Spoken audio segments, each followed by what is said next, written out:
Welcome to another edition of Behind the Curtain with Jack Burkman. Today we're going to be talking about all things healthcare and the political ramifications of this terrible mess. Have you tried to use the website? Oh boy, Phil Kerpen is joining us. Phil, welcome to the show. President of American Commitment, one of Washington's great issue people. All right, here's what I don't understand about healthcare. Maybe you can help me. During the shutdown, Boehner begged Obama first to delay the implementation by a year, then to delay it by 6 months. Finally, reports at the end he's begging for 60, 90, 30 days.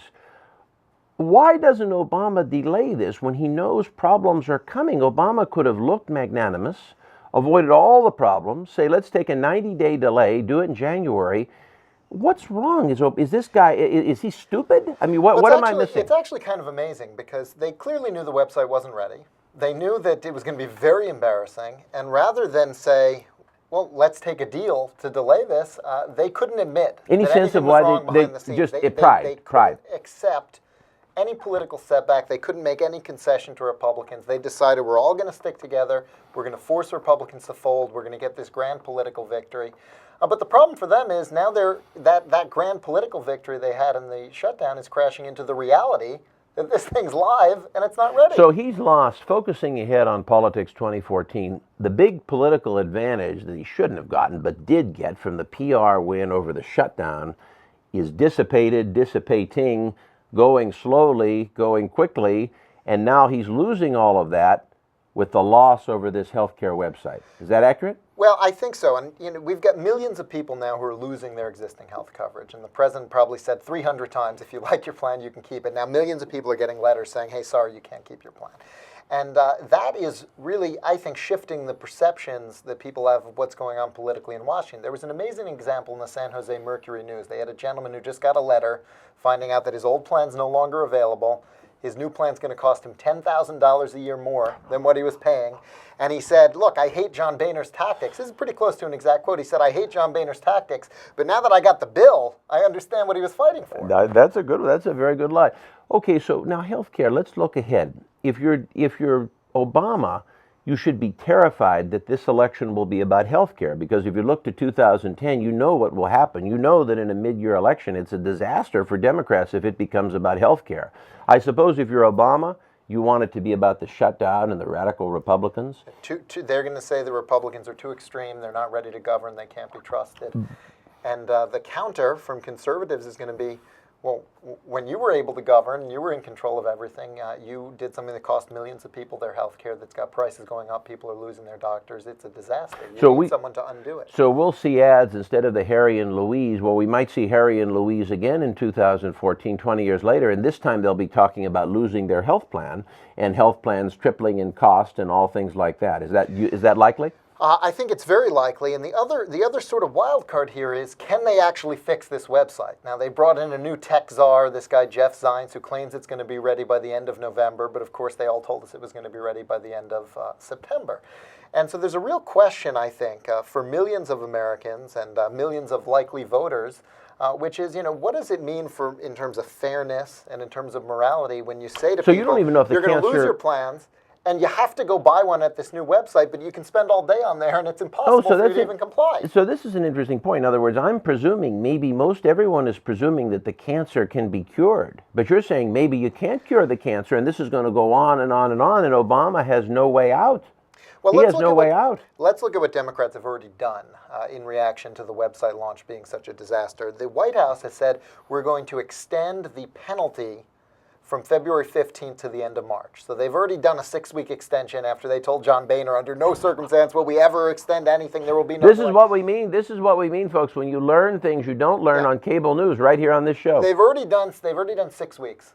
They claim we're just harmonizing deadlines. It wasn't a delay. But the bottom line is the mandate is going to go 6 weeks later than it previously was going to. Now, we've got pretty much every 2014 in-cycle Senate Democrat saying, well, we want to extend the open enrollment period. Instead of it ending at the end of March, maybe it needs another month or two. Maybe people won't have enough time to get signed up by the end of March.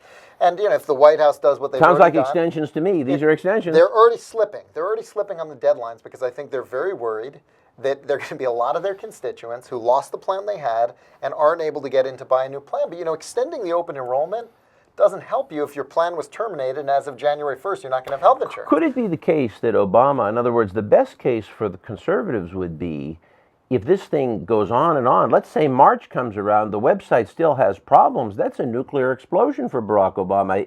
He can't, there's no way out of that. That could consume the news cycle, drag him down. At some point, they'd have to say, we're shutting down the website again.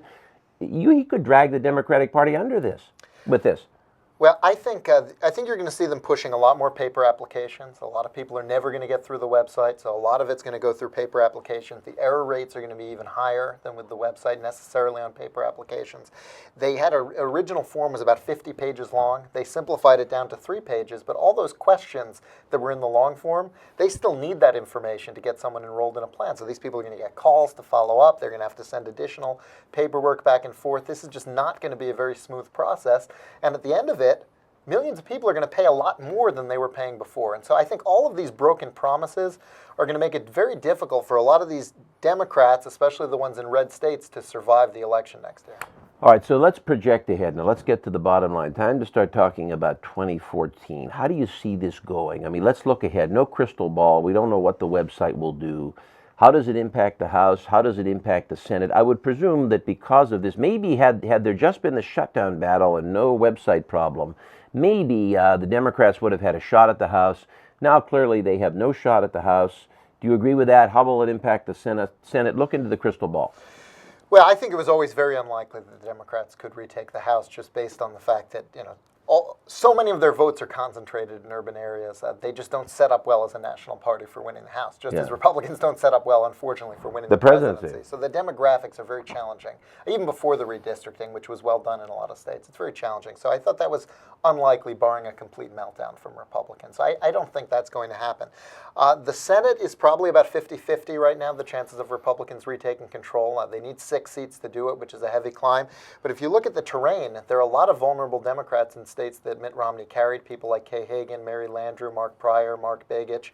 If you kind of look at the terrain, it's very possible, especially if these people don't get some kind of cover on Obamacare. And remember, in those shutdown votes, which they thought were such a huge political advantage for them, they voted against defunding the whole law, then they voted against delaying the whole law for a year, then they voted against delaying even the individual mandate for a year. So they've got a lot to defend. If you're one of these Senate Democrats that's in trouble and you know you're in trouble, the last thing you want is health care anywhere near the agenda. If I was Kay Hagan or Begich or any of these people, I would say, my God, Mr. President, get this off the agenda. Yeah, well, what they're going with is this: we want to extend the open enrollment period so that they can appear reasonable and what have you. But that's really not going to help most people who are already losing their plans or looking at the higher prices. Having an extra month to buy a plan you can't afford because the one that you had got canceled, that's not a great, that doesn't help you that much if you're angry about what's already happening to you. So we can kind of see where they're trying to set themselves up as more moderate than the president, but they still have a huge problem on this issue. Phil Kerpen, you live up to your reputation as one of Washington's best. We'll see you next week. Thanks for watching.